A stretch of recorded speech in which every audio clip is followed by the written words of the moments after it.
안녕하십니까? 저는 마흔을 바라보는 나이가 된 한 가정의 기둥이자 한없이 존경스러운 우리 어머니의 아들입니다. 돈이라는 게 참 있으면 있을수록 마음이 풍족해지고 안정감이 생기는 것이죠. 없으면 없는 대로, 있으면 있는 대로 살기가 어렵고 욕심이 무한대로 생기기 마련이란 말입니다. 저는 돈이 참 무서운 것이라는 걸 일찌감치 깨닫고 일정 부분 이상으로 욕심내지 않으려 노력하며 살았습니다.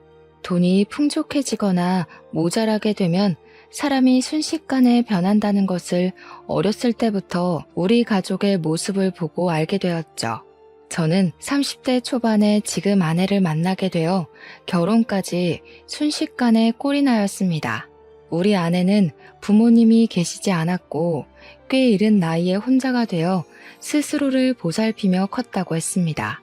고등학생이던 시절 어머니를 잃고 아버지는 알코올 중독자가 되어 하루하루를 술로 달래며 사셨다고 했습니다. 모종의 사건으로 인해 치료감 호소에 들어가게 되었고 알코올 중독 치료를 받던 도중 간이 급격하게 굳어가며 사망하게 되었다는 이야기를 아내에게 전해들었죠. 자세하게 이야기하지 않았기 때문에 대충 굵직한 일들만 알고 있었지만 그 이야기만 들어도 아내가 얼마나 불우한 학창시절을 보냈는지 가늠할 수 있었습니다. 우리 아내는 참 길을 잃어버린 사람처럼 살았다고 하더라고요. 아르바이트를 통해서 딱 먹고 살 정도로만 돈을 벌었다고 하더군요. 그도 그럴 것이 고등학생 시절에 두 부모를 잃었는데 직장에 다닐 수도 없고 아르바이트로 버는 돈이 뻔하지 않습니까? 게다가 아무것도 모르는 학생들을 악덕 업주들이 얼마나 등쳐먹었을지 상상이 되더군요. 아내의 하루는 참으로 고단하다 하였습니다. 학교에 가서 밀린 잠을 자고 학교 수업이 모조리 끝난 오후 시간부터 패스트푸드점 24시간 뼈해장국집 설거지, 아침에 요구르트 배달까지 했다고 하더군요. 집에서는 겨우 3, 4시간 쪽잠을 자고 학교에서 수업 시간 내내 졸았다고 하니 당연히 공부에는 전혀 시간을 쏟지 않았다고 했습니다. 어머니가 돌아가셨을 때 아주 조금 받은 보험금으로 작은 달방 월세를 내고 살다가 고깃집에서 아르바이트를 하던 시절에 저를 알게 된 것이었습니다. 저는 지방에서 학창 시절을 보내고 대학을 서울로 오게 되어 서울에서 자리를 잡고 취직까지 한 상태였죠. 원룸을 얻어서 혼자 살고 있었기 때문에 대부분 저녁을 바깥에서 해결했는데 그날은 집 앞에 있는 고깃집에서 대학 친구들과 회포를 풀던 날이었습니다. 새초롬하게 생겨서 하나로 질끈 묶은 여자가 가느다란 팔뚝으로 된장찌개 뚝배기 5개를 한 번에 서빙하는 게 눈이 가더군요. 그러던 어느 날 같은 원룸에 살고 있는지 몰랐던 아내가 퇴근하고 집에 돌아오는 저랑 현관 입구 앞에서 딱 부딪히게 된 겁니다. 아내의 얼굴이 사색이 되어 있고 시퍼렇게 질려서 덜덜 떠는 걸 보고는 이거 보통 일이 아니구나 싶어서 아내를 붙잡았죠. 도둑이라도 들었냐, 나쁜 일이라도 당한 거냐, 경찰에 신고를 해줄까 하면서 괜찮으니까 말해보라고 덜덜 떠는 아내를 안고 달래주었습니다. 밀어낼 법도 한데 정신이 오죽 없었는지 제가 끌어안고 있는데도 벌벌 떨면서 집에라는 말만 반복하더라고요. 집에 도둑이 있냐고 마침 현관 입구 앞에 놓인 장우산이 보이길래 우산을 들고 몇 호로 가면 되냐고 비장하게 물었죠. 그러자 아내가 하는 말이 도둑이 아니라 바퀴벌레가 집에서 나왔다고 하는 겁니다. 순간 허탈한 마음도 잠시 웃음이 피식 나오더군요. 저한테 얼마나 컸는지 아냐며 잡아달라고 애원을 하길래 알겠다고 아내의 집으로 가게 되었습니다. 아니나 다를까 반지하층에 살고 있었던 아내의 집에 가끔 벌레가 기어들어온다고 하더라고요. 그때까지만 해도 아내가 돈이 없어서 반지하에 살고 있다는 생각을 전혀 못했던지라 부모님께 말씀드려서 위층으로 이사를 가라고 해버렸죠. 아내는 멋쩍게 웃으면서 그냥 벌레나 잡고 가달라고 하더라고요. 사색이 되었던 아내 얼굴이 눈에 밟히기도 했고 그 뒤로도 몇 번이나 아내의 집에 찾아가 벌레를 잡아주었습니다. 저한테 매번 이러는 건 아니라며 크고 날개가 달린 것들은 도저히 무서워서 죽일 수가 없다고 하더라고요. 벌레는 끔찍하게 싫다고 진저리를 치는데 그 모습이 귀여워서 큰 벌레가 나오면 언제든지 잡아주겠다고 연락하라고 휴대폰 번호도 알려주었습니다. 아내는 고맙다고 나중에 고깃집에 놀러오면 된장찌개를 서비스로 주겠다고 이야기를 하더라고요. 여름에는 아무래도 창문을 열어두는 경우가 있으니까 벌레가 들어오기 더 쉬울 것 같아서 창틀에 약도 다 뿌려주고 했습니다. 아내랑 저는 벌레를 통해 친해지게 되었고 그 후로도 종종 아내가 아르바이트하는 고깃집에 가서 밥을 먹었습니다. 아내가 서빙을 하는 경우는 진짜 손님이 넘치게 많을 때만 가끔 도와주는 거고 평소에는 주방에서 일을 한다고 하더라고요.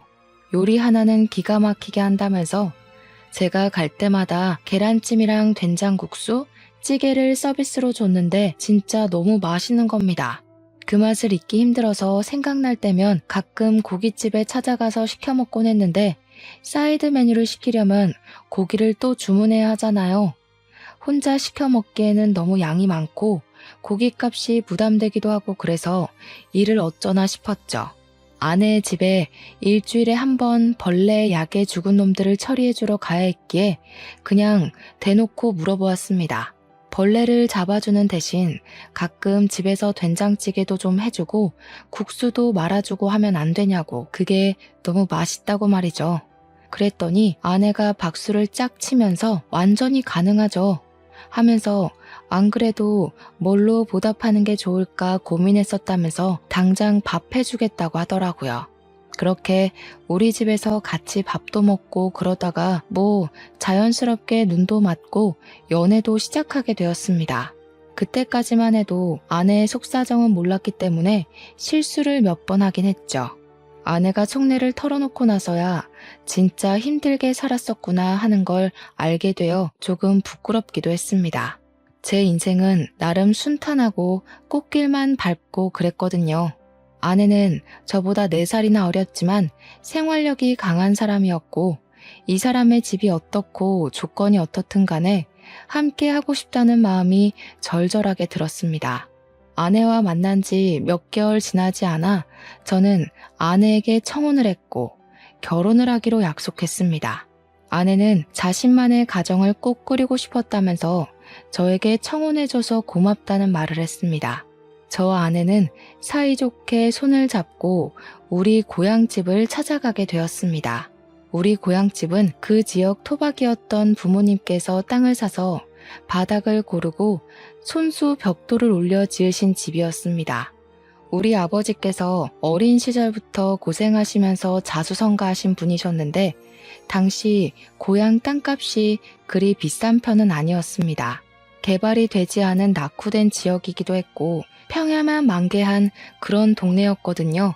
아버지는 토박이셨기에 그곳에서 평생 살기로 마음을 먹으셨고 돈이 생길 때마다 한 푼 두 푼 모아 고향 땅을 사들이고 있었습니다. 나중에 자식들, 손주들 모두 한 동네에 모여 살기를 꿈꾸시며 모은 땅이셨죠. 그런데 그 지역이 신도시로 지정이 되면서 개발이 되고 땅값이 어마어마하게 오르기 시작한 겁니다. 대기업 공장부터 시작해서 평야뿐인 땅에 신식 쇼핑몰에 호텔에 각종 편의시설까지 없는 게 없는 동네가 되어버린 거죠. 당연히 그 일대 땅을 가지고 있던 아버지는 떼부자가 되었고 고향에 상가 건물을 2채나 올리게 되었습니다. 이제 결혼해서 손주들만 떡하니 안겨주면 된다고 말씀하시던 아버지께 제가 만나는 아가씨를 데리고 가겠다고 하니 아주 난리가 난 거죠. 저희 어머니는 상다리 부러지게 음식도 직접 하시고 아버지는 터미널까지 외제차를 직접 끌고 나오셨고요. 그 차로 말할 것 같으면 평소에는 애지중지하셔가지고 배터리 방전만 되지 않게 시동만 살포시 거는 그런 차였거든요. 그런 외제차를 타고 집 앞에 딱 도착했는데 우리 집이 진짜 낡았거든요. 아버지께서 손수 지은 집이라 그런지 손볼 곳도 많은 집이었고 정말 노후된 벽돌집이었어요. 우리 아내는 아버지께서 땅을 팔아 부를 축적하셨다는 걸 전혀 몰랐으니까 저한테 슬쩍 물어보더라고요. 혹시 우리 집이 카푸어 집은 아니냐고요. 그래서 그게 무슨 소린가 했더니 차는 누가 봐도 관리가 잘 된 번쩍번쩍한 슈퍼카인데 집이 너무 후져서 그런 것이었죠. 빚내서 차만 좋은 걸 끌고 다니는 건 아닌가 슬쩍 걱정이 됐대요. 아버지께서 그 이야기를 얼핏 들으시고는 절대 아니라고 이 집이 자기가 지은 집이라 허물지 못해서 그런 거라고 껄껄 웃으셨습니다. 우리 어머니께서는 이때다 싶으셨는지 안 그래도 자기도 아파트로 이사가고 싶다고 말 얹으시고요. 부모님은 아내의 이야기를 전부 들으신 이후에 참 마음으로 겉으로도 예뻐해 주셨습니다. 고등학생 때 부모님을 모두 잃고 혼자 살아오느라 얼마나 힘들었겠냐고요. 우리 아들은 초중고를 다 이 동네에서 부족함 없이 살아왔기에 그런 마음을 잘 모를 거라고 손을 잡고 토닥여 주셨죠. 우리 아버지께서 없는 살림에 한 푼 두 푼 모아서 자수성가하신 분이라고 했지 않습니까? 그래서 그런지 치열하게 살아야만 했던 우리 아내가 마음에 걸리셨었나 봐요. 저보다 더 친자식처럼 아껴주시기 시작했어요. 결혼도 아직 안 했는데 용돈부터 막 찔러주시고 인사드린 이후에는 아내 생각나서 샀다면서 옷 같은 것도 사다 주시고 말이죠. 우리 아내 역시 부모님에게서 받지 못한 사랑을 우리 부모님께 전부 받는 것 같다면서 너무나도 행복해했고 축복 속에 결혼식을 올렸습니다. 결혼 이후에도 서울에서 쭉 생활을 하다가 우리 마음에 걸리는 것이 하나 생겼습니다. 바로 임신이 되지 않는다는 것이었죠. 아내랑 저랑 병원에도 가봤지만 몸에 문제는 전혀 없는데 자연 임신이 잘 되지 않는 것이었습니다. 시험관을 해야 할까 고민도 했는데 아내가 천천히 기다려보면 안 되겠냐고 하더라고요. 시험관 시술이 엄청 아프고 고생이라는 걸 들었던지라 선뜻 시술을 하자고 말도 못하겠더군요. 어머니께서는 애가 왜 안 들어설까 하고 걱정도 하시고 은근히 손주 보고 싶다고 보채기도 하셨지만 그때마다 아버지께서 어머니를 말리셨습니다. 어련히 아이들도 계획이 있고 노력하고 있지 않겠냐고 스트레스 주면 더 나쁘다고 하시면서 말이죠.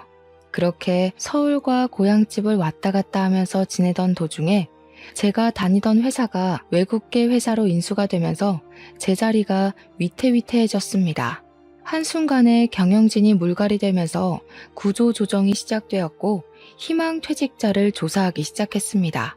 저는 고민을 하다가 윗선에서 그동안의 실적이 부족했던 것을 걸고 넘어지길래 권고사직이구나 싶어서 희망 퇴직을 신청하게 되었습니다.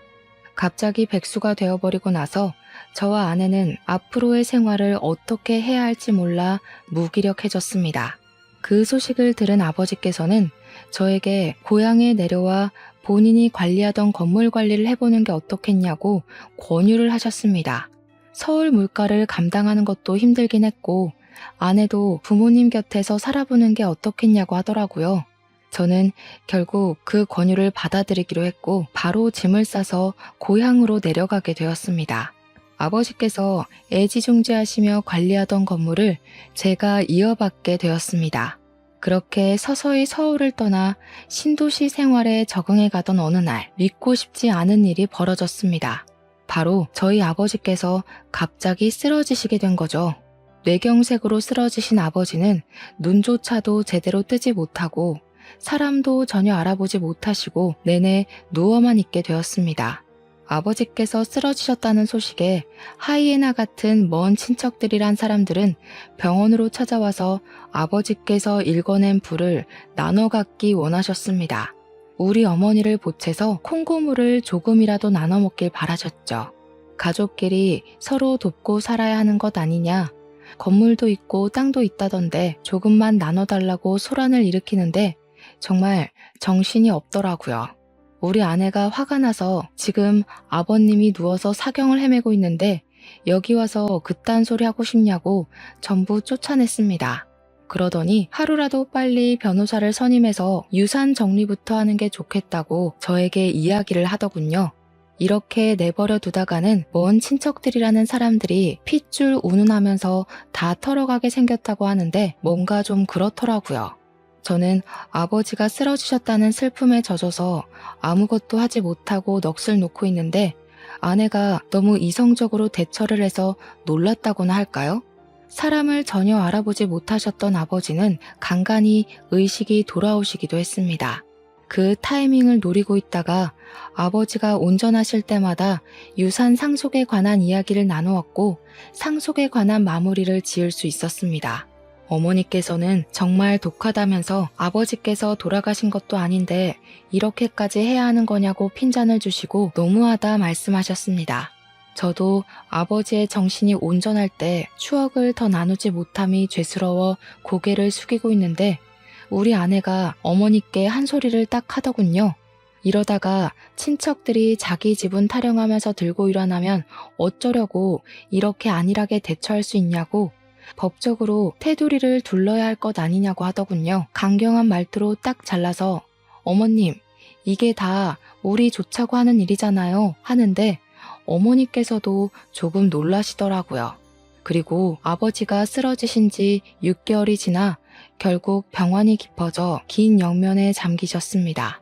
저랑 어머니는 엉엉 울면서 아버지의 죽음을 받아들이지 못하고 있는데 우리 아내가 자꾸 장례식장 밖으로 나돌기 시작하더군요.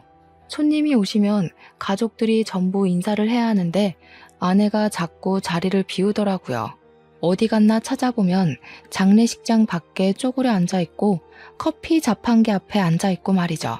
처음은 아버지와 사이가 좋았으니까 상심이 커서 그런 거구나 하고 이해하려고 했는데 시간이 지날수록 아내는 이해가 되지 않는 행동만 했습니다. 3일 내내 밖에서 얼쩡거리고 손님이 와도 시큰둥하고 장례식장 안으로 들어오려고 하지도 않은 채 표정은 점점 나빠지고 말이죠. 우리 아내한테 처음으로 실망도 하고 속도 많이 상하고 그랬습니다. 그렇게 장례를 치르고 난 다음에 다시 한번 우리 가족의 속이 뒤집히는 일이 일어났습니다. 바로 상속세에 관한 문제였습니다. 저랑 아내, 우리 어머니까지도 가진 돈이 별로 없었거든요. 전부 아버지의 재산이었고 아버지께서 그리 갑자기 돌아가실지 몰랐기에 재산을 분산시키지도 않았고요. 근데 모든 재산을 제가 상속을 받게 되면서 상속세를 내야 하는데 현금이 전혀 없었던 겁니다. 결국 아버지의 건물 한 채를 금매로 팔아야만 세금을 낼 수 있다는 걸 알고 그 건물을 팔아버렸죠. 그 돈에서도 상속세가 지불되면서 남는 게 별로 없게 된 겁니다. 결국 추가로 대출까지 받아서 세금을 물어야 했습니다. 거기에 종부세까지 턱하니 겹쳐지니까 정말 정신이 없더라고요. 그런 와중에 우리 아내가 그러더군요. 건물 1층 세입자 계약이 끝나가는데 그 자리에서 자기가 장사를 하면 안 되겠냐고요. 저랑 어머니는 그런 아내를 당연히 말렸죠.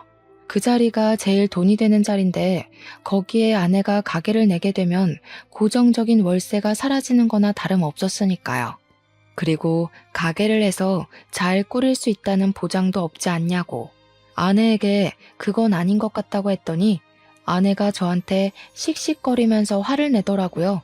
자기한테 그만큼의 투자도 해줄 수 없는 것이냐며 왜 못 해준다는 말만 반복하냐고요.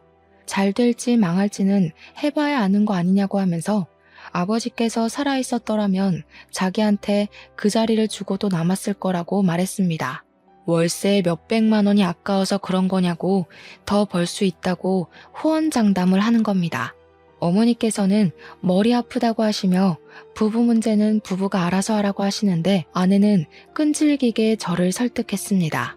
저는 결국 2달 뒤에 세입자가 계약이 끝나 나가고 그 자리에 아내 가게를 차려줄 수밖에 없었습니다.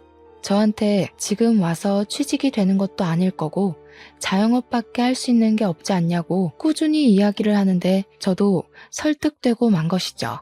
아내는 고깃집에서 일했던 경력을 살려서 고깃집을 오픈하게 되었습니다. 오픈 초기에는 손님이 정말 많이 왔어요.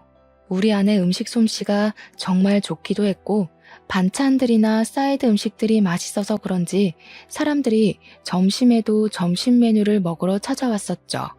문제는 저희가 재료 단가에 눈퉁이 맞고 있었던 겁니다.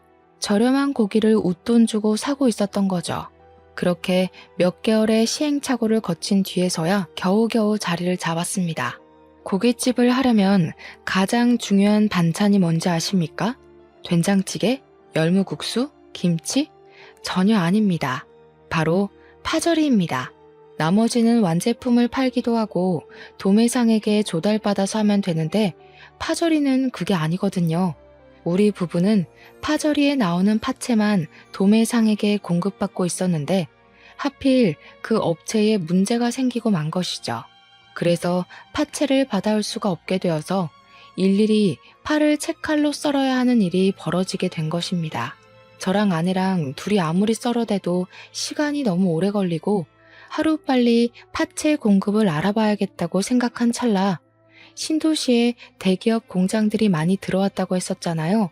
거기 중 한 곳에 이력서를 넣어두었는데 최종 합격했다고 연락이 딱 온 겁니다.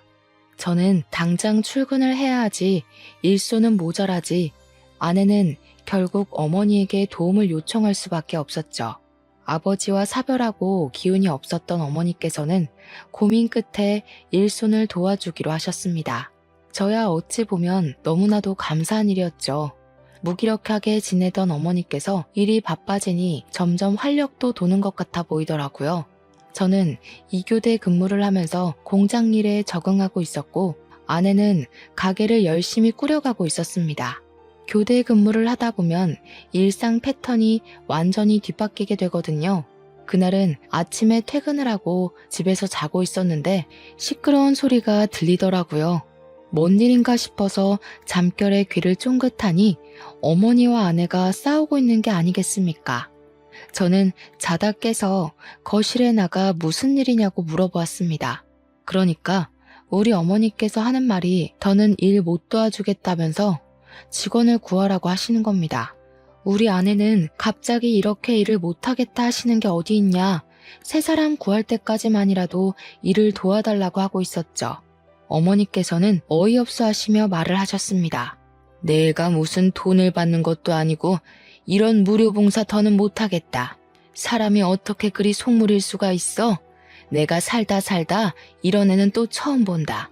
하루 종일 파채 써느라 눈도 맵고 손끝까지 매워서 저리기까지 하는데 월급도 제대로 안 주는 게 말이니? 어머님, 가족끼리 무슨 월급을 받으면서 일을 한다고 그러시는 거예요. 파채 써는 일만 아니면 사람 쓸 일도 없어요.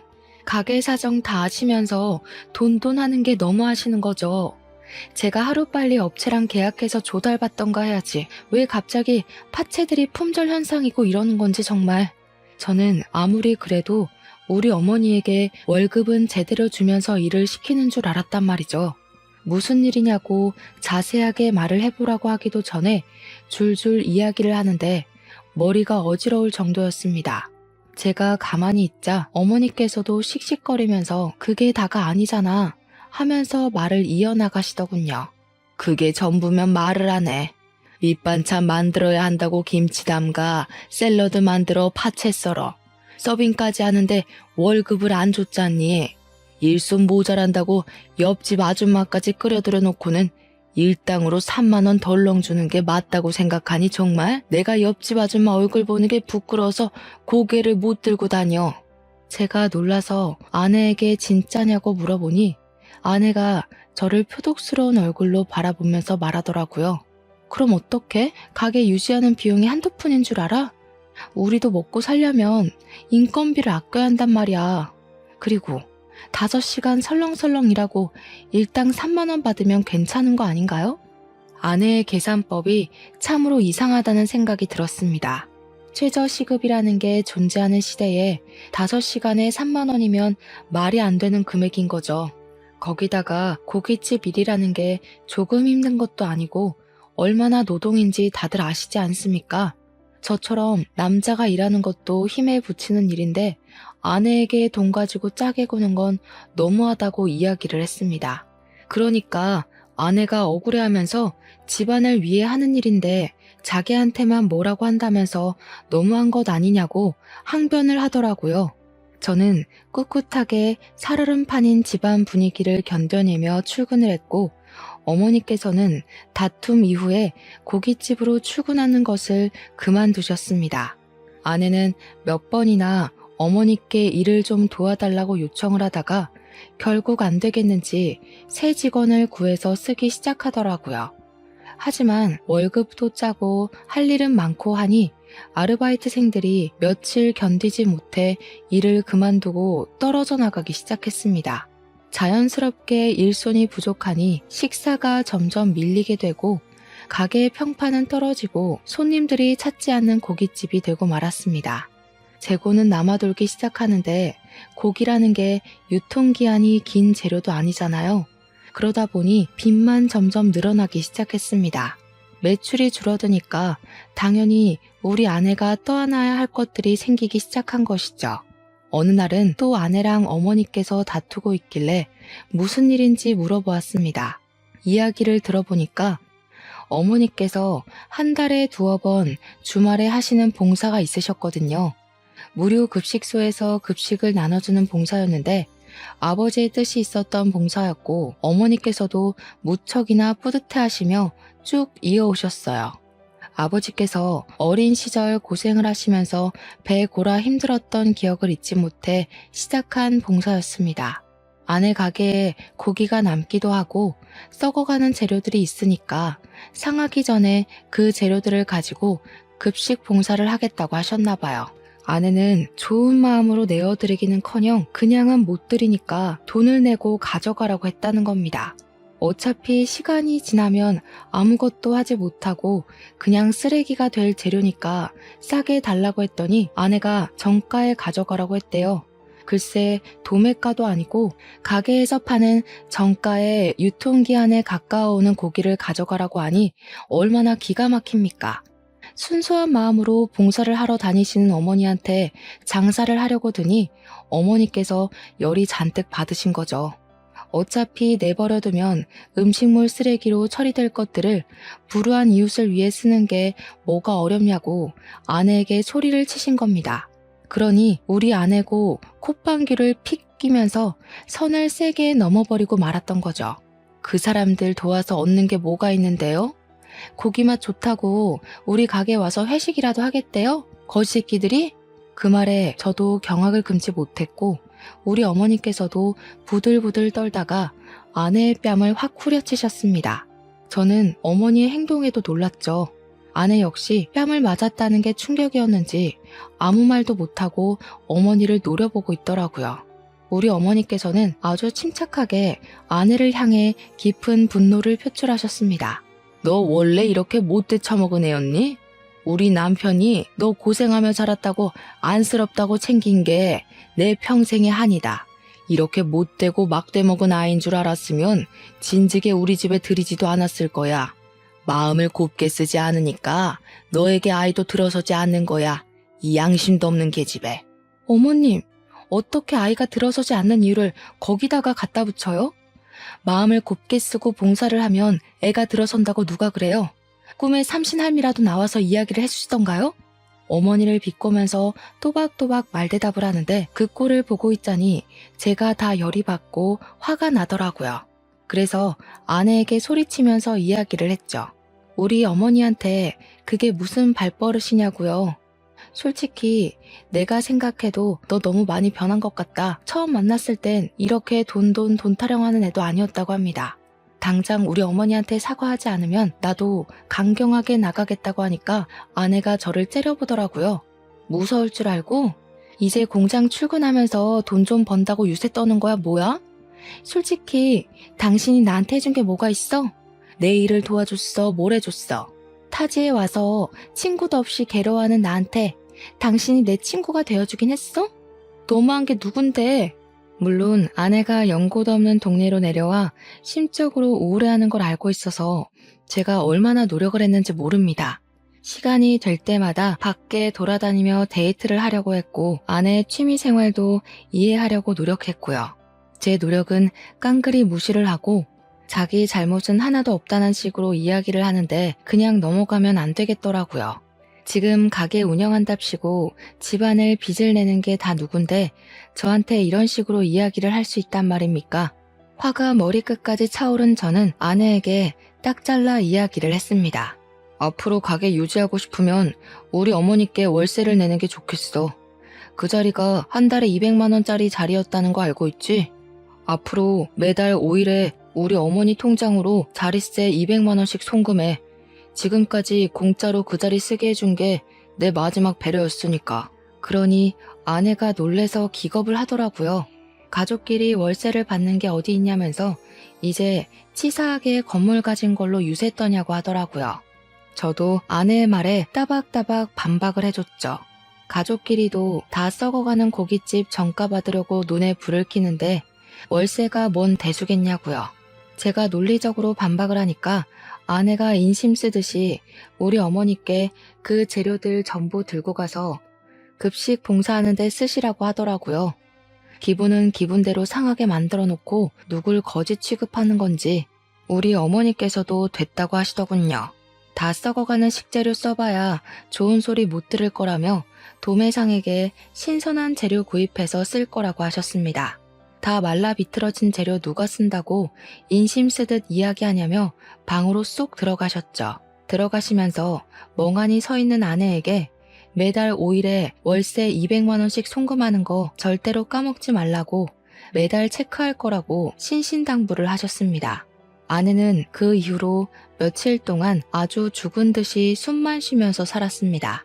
가게에 출근할 때도 항상 요란스러웠던 아내가 발소리조차 죽이면서 깨갱하면서 다니더라고요. 그렇게 며칠이 더 흐르고 월세를 준비하려고 했던 5일이 되자 아내는 태연한 척하면서 출근 준비를 하더라고요. 그때까지도 어머니나 저나 아내에게 월세 이야기를 한 번도 꺼내지 않았기 때문에 아내도 그냥 해본 소리나 보다 싶었나 봅니다. 5일 아침에 출근하려던 아내에게 어머니께서 월세 오늘 보내는 날인 거 까먹지 않았겠지? 하면서 물꼬를 트셨습니다. 아내가 월세라는 단어에 화들짝 놀라서 눈을 동그랗게 뜨고 어머님, 그 월세 진짜 받으시게요? 하면서 대꾸를 했죠. 어머니께서는 그럼 내가 없는 소리를 일부러 하겠냐고 월세 준비하라고 이야기를 하셨습니다. 아내는 지금 당장 200만 원이 어디 있겠냐고 어머니께 좀 봐주세요. 앞으로는 썩기 전에 재료 잘 드릴게요. 하고 나가더군요. 어머니께서 여기서 멈추셨다면 당연히 제가 사연을 적지 않았겠죠. 5일에 월세가 입금되지 않자 어머니께서는 6일 날이 밝자마자 바로 우체국으로 가셔서 아내에게 내용 증명을 보내셨습니다. 저도 어머니께서 그렇게까지 하실 줄은 상상도 못했지만 아내가 너무 경우 없이 굴었던 그날이 생각나서 잠자코 있었죠. 아내는 저에게 넌지시 내용 증명에 관한 이야기를 꺼내면서 진짜로 월세를 드려야 하는 거냐고 가족끼리 왜 이렇게 돈돈거리냐며 발을 동동 굴렀습니다. 저는 그런 아내에게 아무런 대꾸도 해주지 않고 싸늘한 눈빛만 보냈죠. 아내도 결국 느끼는 게 있었는지 보통 일로 끝날 것이 아니구나 싶었나 봅니다. 어떻게 구했는지 모르겠지만 아마 오기가 섞인 일인 것 같습니다. 200만 원을 어머니께 월세라고 떡하니 드리더군요. 일부러 저와 어머니 보라는 듯이 빳빳한 현금으로 인출해서 200만 원을 드리는 게 아니겠습니까? 어머니께서는 굳이 보여주기 식으로 이런 짓 하지 말고 편하게 계좌로 이체하라고 일침을 놓으셨습니다. 하지만 파리만 윙윙 날리는 가게에서 매달 월세 200만 원을 어떻게 마련할 수 있겠습니까? 첫 달, 두 달은 호승심에 고개 빳빳이 들고 다니더니 3개월째 되는 날부터는 눈밑이 퀭해져 가지고는 어머니 방문 앞에서 전전긍긍 하더라고요. 퇴근하고 돌아온 저를 보더니 눈물을 찔끔 흘리면서 매달 월세 200만 원은 너무한 것 같다고 하더라고요. 자기가 잘못했다면서 이러다가 빚만 늘어나게 생겼다고 한 달에 가게 순이익이 200만 원이 안 되는데 어떻게 월세를 감당하냐고 하더라고요. 말을 하면서 감정이 확 올라왔는지 나중에는 엉엉 울면서 자기 대출 받아서 월세 내고 있는데 이자가 눈덩이라고 하는 겁니다. 한 번만 용서해달라고 어머니 방문 앞에서 막 두들기며 우는데 우리 어머니께서 인상을 팍 쓰시면서 나오셨죠. 월세 내라고 한 거 물을 마음 없다고 괘씸해서 이대로는 못 넘어간다고 엄포를 놓으셨습니다. 그동안 며느리랍시고 좋은 마음에 도와주고 해줬더니 당연한 줄 안다면서 저런 마음을 먹고 사는 애는 며느리라고 생각하고 싶지도 않다고 하셨죠. 아내는 손이 발이 되게 빌면서 뭐든 다 하겠다고, 가게도 접으라면 접겠다고, 눈덩이처럼 불어나는 이자가 무섭다고 했습니다. 시키는 대로 다 할 테니까 빚만 좀 갚게 도와달라고 하는데 솔직히 저도 제 아내인지라 마음이 편치 않더라고요. 제가 이도저도 못하고 있으니까 어머니께서 한숨을 푹 내쉬셨습니다. 그동안 당한 게 있어서 억울해서라도 여기서 멈추면 안 되는 건데 앞으로 시키는 거 다 하겠다고 했으니까 고민을 좀 해보겠다고요. 그러니 아내가 그동안 밀린 대금에 직원 월급도 줘야 하는데 밀려 있다고 하더라고요. 그 정도로 가게 장사가 안 되고 있었는지는 미처 몰랐던 터라 저도 좀 미안한 마음이 들었습니다. 제가 취직이 안 되던 시절에 아내가 고깃집으로 생활비를 벌어왔던 것도 그랬고 돈돈거리기 전에는 가족들에게 참 잘했던 아내였으니까요. 어머니께서는 가게를 정리하라고 하셨고 아내는 아무 말도 하지 않고 고개를 끄덕였습니다. 그리고 가게를 정리한 다음 주말에 급식 봉사를 같이 나가자고 하셨습니다. 그러면 여태 가게에 들어간 돈 정리를 해주겠다고 다음 달에 당장 갚아야 할 돈이랑 밀린 대금들을 처리할 수 있게 해주겠다고 하셨죠. 아내에게 별다른 선택지가 있겠습니까? 그냥 알겠다고만 했죠. 한 달 만에 가게 문을 닫아버리고 아내도 결심을 한 건지 정말로 어머니를 따라서 격주로 봉사를 다니기 시작했습니다. 처음에는 무료 급식일이 그렇게 고된 일인지 몰랐다면서 저를 붙잡고 앓는 소리를 내면서 죽겠다 하더라고요. 저도 몇 번 아버지 따라서 해봤는데 수백 명의 급식을 준비하는 일이 쉬울 리 있겠습니까? 아내에게 버텨내야 하는 수밖에 없다고 했죠. 처음에는 죽겠다고 하던 아내가 점점 요령이 생기고 재미가 붙었나 보더라고요. 봉사하면서 뿌듯한 마음이 든다면서 격주로 가던 봉사를 기다리고 있더군요.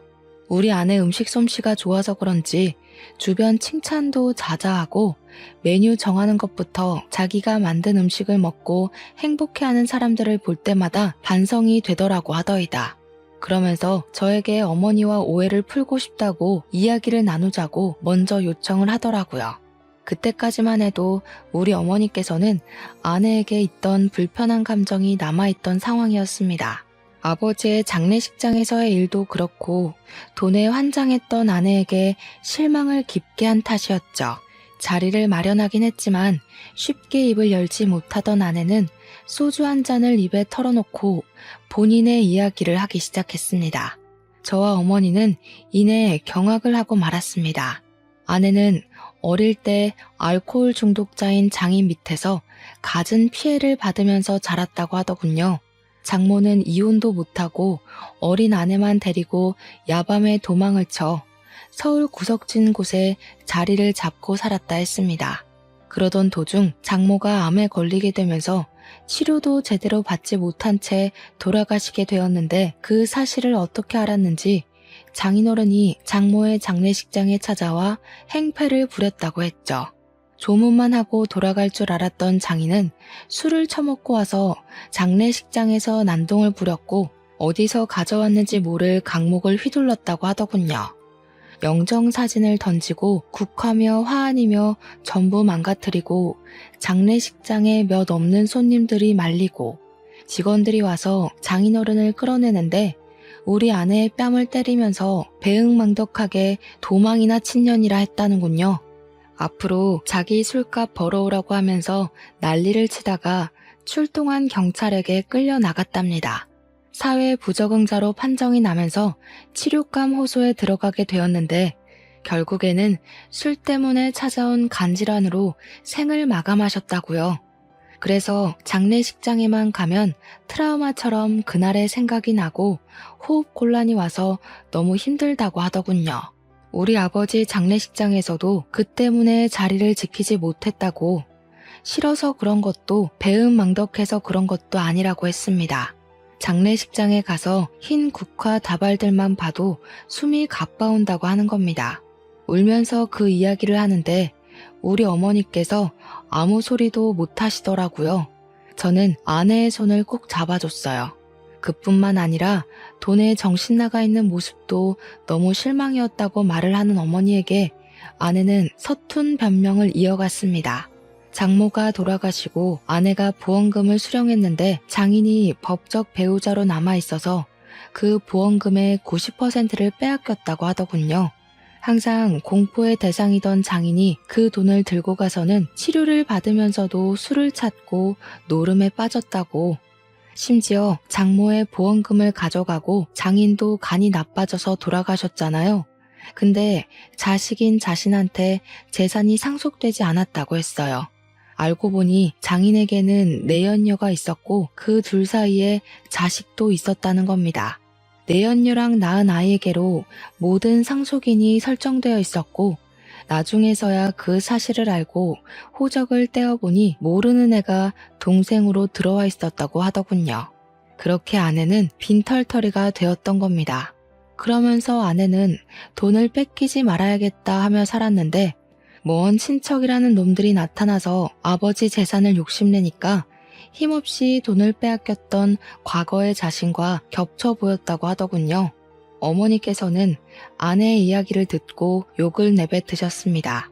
아내는 자기가 상처가 있어서 그랬던 거라고, 잘못했다고 용서해달라고 울었어요. 봉사를 하고 지내면서 자기도 마음을 다시 먹게 됐다고 했습니다. 이제 가진 것에 충실하게 살면서 욕심도 부리지 않을 거라고요. 그리고 저의 손을 잡으며 미뤘던 시험관 시술을 하자고 말했습니다. 우리 부부에게도 아이가 필요한 것 같다고 하더군요. 아이를 갖겠다는 소리에 어머니의 얼굴이 조금 풀리시기도 했습니다. 아무튼 저희는 모든 오해를 풀고 웃으며 자리를 마무리했어요. 그날 이후로 8개월 동안 주사를 맞는 고통과 정기적인 검사를 통해 시험관 시술에 성공했고 아내는 쌍둥이를 임신하게 되었습니다. 아이를 가졌다는 소식에 남아있던 모든 앙금을 털어낸 어머니는 아내를 다시 보살피기 시작하셨죠. 그렇게 시간이 흘러 벌써 임신 6개월 차가 되었습니다. 쌍둥이라서 임신 8개월쯤 되면 수술을 통해 출산을 하자고 하셔서 2달간 열심히 먹고 놀고 할 예정입니다. 아빠가 된다는 마음에 설레기도 하고 실감도 나지 않고 그러네요. 걱정이 되기도 하지만 우리 부부 그리고 우리 가족이 돈독해진 만큼 어떠한 고난도 잘 이겨낼 수 있을 거라 믿어 의심치 않습니다. 제 이야기를 끝까지 들어주신 여러분에게도 꼭 복이 있길 바라겠습니다.